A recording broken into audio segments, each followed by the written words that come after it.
আমরা দৃঢ়ভাবে বলতে চাই ৩রা আগস্ট আমরা এক দফার মাধ্যমে স্পষ্ট করেছিলাম আমাদের এই লড়াইটা শেখ হাসিনার ফ্যাসিস্ট শাসনের বিরুদ্ধে লড়াইয়ে পরিণত হয়েছে। আমাদের এই কোটা সংস্কার আন্দোলন ছিল শান্তিপূর্ণ আন্দোলন। শেখ হাসিনার পুলিশ ছাত্রলীগ সন্ত্রাসী বাহিনী গুলি চালিয়ে বর্বরোচিত হামলা করে আমাদেরকে অভ্যুত্থানের দিকে নিয়ে যেতে বাধ্য করেছিল। আমরা শান্তিপ্রিয় ছাত্র জনতা বাধ্য হয়েছিলাম প্রতিরোধ গড়ে তুলতে, বাধ্য হয়েছিলাম লাঠি হাতে তুলে নিতে, আমরা বাধ্য হয়েছিলাম ফ্যাসিস্টদের বিরুদ্ধে সংগ্রাম করতে। ৩রা আগস্ট আমরা স্পষ্ট করেছিলাম এই লড়াইটা ফ্যাসিস্ট রাষ্ট্র ফ্যাসিস্ট বাহিনীর বিরুদ্ধে জনগণের লড়াই। ফলে সেই লড়াইয়ে জনগণের পক্ষে যারা ছিল তারা বাংলাদেশের স্বাধীনতার জন্য মুক্তির জন্য লড়াই করেছিল।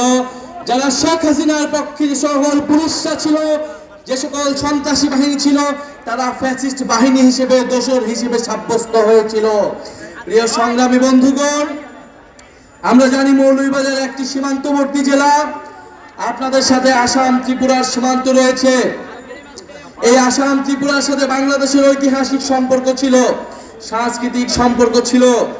আমরা জানি আসামে দীর্ঘদিন ধরে বাঙালি বিরোধী আন্দোলন চলছে। আসামে বাঙালি জাতিগোষ্ঠীকে, মুসলমান এবং হিন্দুদেরকে বাংলাদেশি সাব্যস্ত করে সেখানে তাদের নাগরিকত্ব কেড়ে নেওয়া হচ্ছে। আমরা কয়েক বছর আগে এই হিন্দুত্ববাদী মোদী দেখেছি এনআরসি আইনের মাধ্যমে আসামের মুসলমানদেরকে দ্বিতীয় শ্রেণীর নাগরিকে পরিণত করেছে। আমরা স্পষ্টভাবে বলতে চাই এই মৌলভীবাজার থেকে বাংলাদেশে আমরা যে সম্প্রীতির রাজনীতি করতে চাই, পুরো দক্ষিণ এশিয়ায় এই সম্প্রীতির রাজনীতি আমরা ছড়িয়ে দেব। পুরো দক্ষিণ এশিয়ার নিপীড়িত দলিত মুসলমান এবং বাংলা ভাষীদের পক্ষে বাংলাদেশ লড়াই করবে। 1 বছর হয়ে গিয়েছে সংগ্রামী মৌলভীবাজারবাসী। এই 1 বছরের দ্বার প্রান্তে আমরা এসেছি মৌলভীবাজারে দেশ গড়ার ডাক দিয়ে। কারণ জুলাই আগস্টে আমরা বলেছিলাম একটি নতুন বাংলাদেশ লাগবে, একটি নতুন বন্দোবস্ত লাগবে। পুরনো সিস্টেমে, পুরনো আইনে আমরা আর এই বাংলাদেশকে পরিচালিত হতে দেব না। কিন্তু অভ্যুত্থানের পরে নানান শক্তি আবারও চেষ্টা করছে পুরনো সিস্টেমে এই দেশকে এগিয়ে নিয়ে যাবার।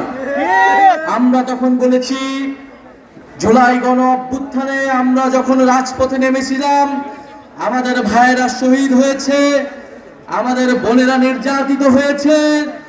আমরা এই বাংলাদেশকে আর পুরনো রূপে ফেরত দিতে দেব না। বিচার সংস্কার এবং নতুন সংবিধানের মাধ্যমে আমরা একটি নতুন বাংলাদেশের যাত্রা শুরু করতে চাই।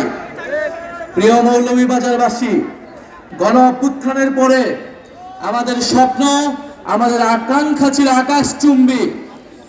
আমরা বলেছিলাম তরুণরা কর্মসংস্থানের দাবিতে রাজপথে নেমেছিল। বাংলাদেশের জনগণ অর্থনৈতিক বৈষম্য বিলোপের দাবিতে রাজপথে নেমেছিল।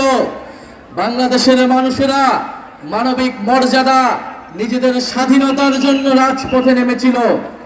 আমরা হয়তো সেই স্বাধীনতা গণতন্ত্র পেলেও আমরা এখনো আমাদের অর্থনৈতিক স্বাধীনতা, আমাদের কর্মসংস্থানের যে দাবি, সেই দাবি আমরা এখনো পূরণ করতে পারি নাই।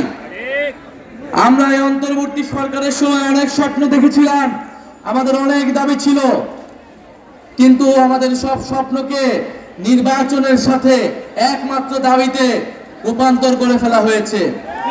আমরা বলেছি আমরা নির্বাচন চাই, আমরা গণতন্ত্রের পক্ষে লড়াই করা শক্তি, আমরা ভোটাধিকারের জন্য লড়াই করা শক্তি, কিন্তু বিচার সংস্কার ছাড়া নির্বাচন অর্থহীন হয়ে যাবে।